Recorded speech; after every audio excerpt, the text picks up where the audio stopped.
kababuuzeeko obubuuza sisobola mukkiriza kuva wano nga tayoketteeko.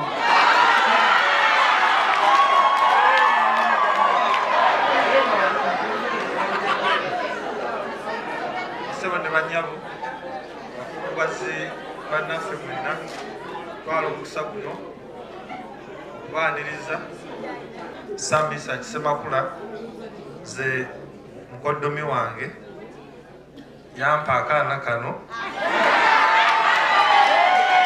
nga nsuubira sikakutte bubi ate era ntwala n'omukisa guno okurecognizinga maama waffe omukyala ffenna bwe tulabiddeko ebintu ebingi ebyenjawulo nga tukula n'okutulungamya. Maama nsanyuse nnyo okulaba, mbeera nsaba mubeere nga mukubirako obugalo omukyala Halima Namakula. Mukkiriza kuva wano nga tayoketteeko.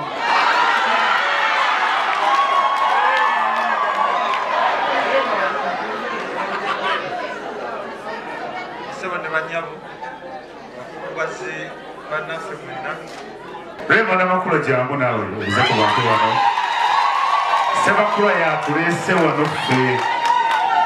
Rema Namakula mwanyina wooli ate ne bbaawe mulina akajanja abantu beeno wamatuulaawo ssebo.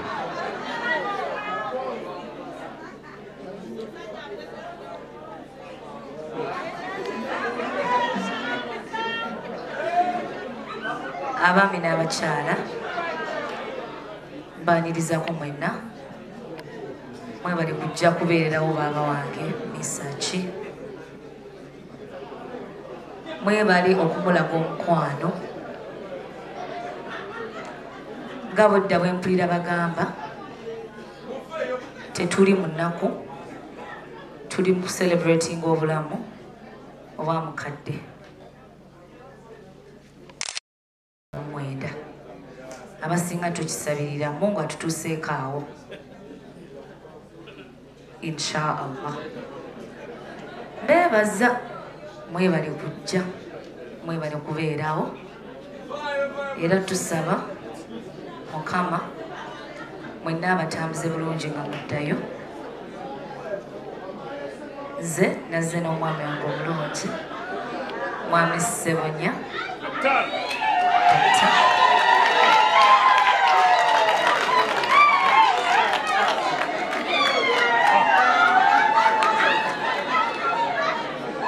kababuuzeeko obubuuza sisobola mukkiriza kuva wano nga tayoketteeko.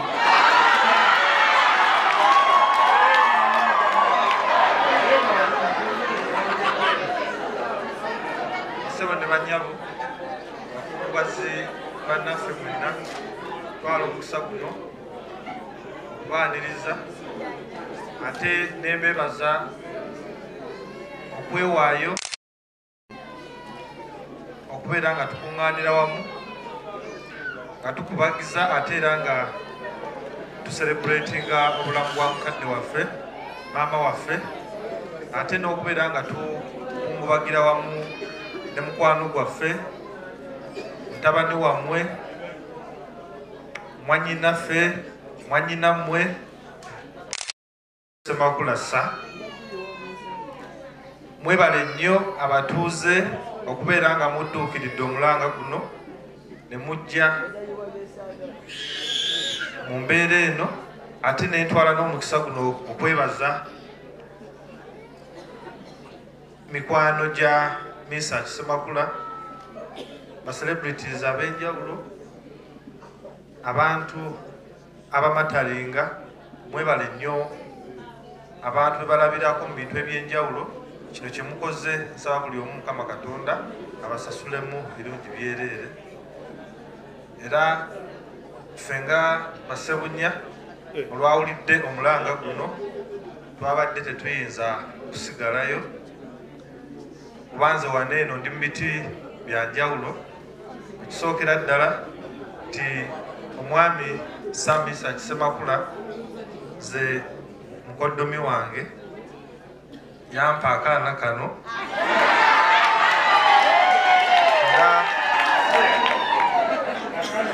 nsuubira sikakutte bubi ate era ntwala n'omukisa guno okuliko gunayizinga maama waffe omukyala ffenna bwe tulabiddeko ebintu ebingi ebyenjawulo nga tukula n'okutulungamya. Maama nsanyuse nnyo okulaba, mbeera nsaba mubeere nga mukubirako obugalo omukyala Halima Namakula. Nsanyuse nnyo ate weebale okutulungamya mu byonna, tuli basiimu nnyo era tusaba Omukama Katonda akutukuumire. Mwebale nnyo, mwebalire ddala. Anko Kato nsanyuse nnyo okulaba, tusiimye nnyo obugambo obusibu. Mwebale nnyo, mwebalire ddala. Ne musisibu nsaba nkuddiza akazindaala. Tweyanziza Basebunya. Webale kuuma baby wo.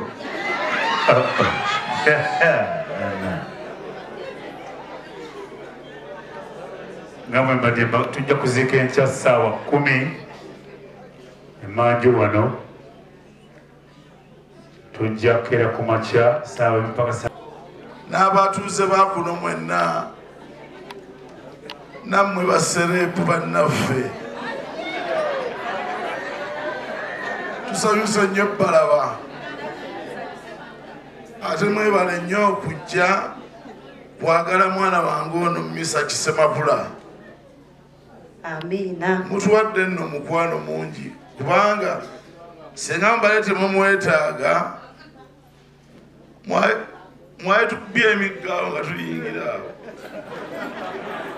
Enfuufu yali fuumuusaawo, emigga gyali tukubiddwa, twali ginyumiza ne ku bazzukulu baffe titwakubwa.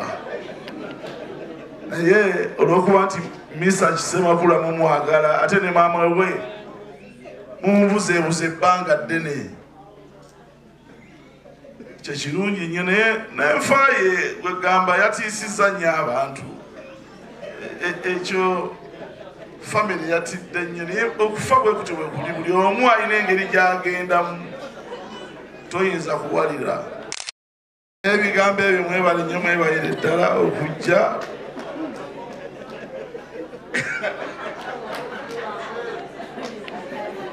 Oyo ye Katerubwama Honorable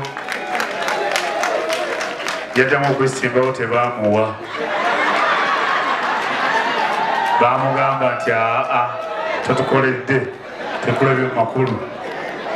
Ssaawa 2 tujja kuba n'ekyenkya, ssaawa 3 paka ssaawa 4 kongobazi bajja kuba batuuka, 5 mpaka 7 tujja kugabula ekyemisana, ku 8 abazzukulu bajja kwogera, abazzukulu ba maama Nalubega tujja kuba n'okwogera kw'ab'engabi kubanga maama wadiidira ngabi ye Nalubega Mariam. Oluvannyuma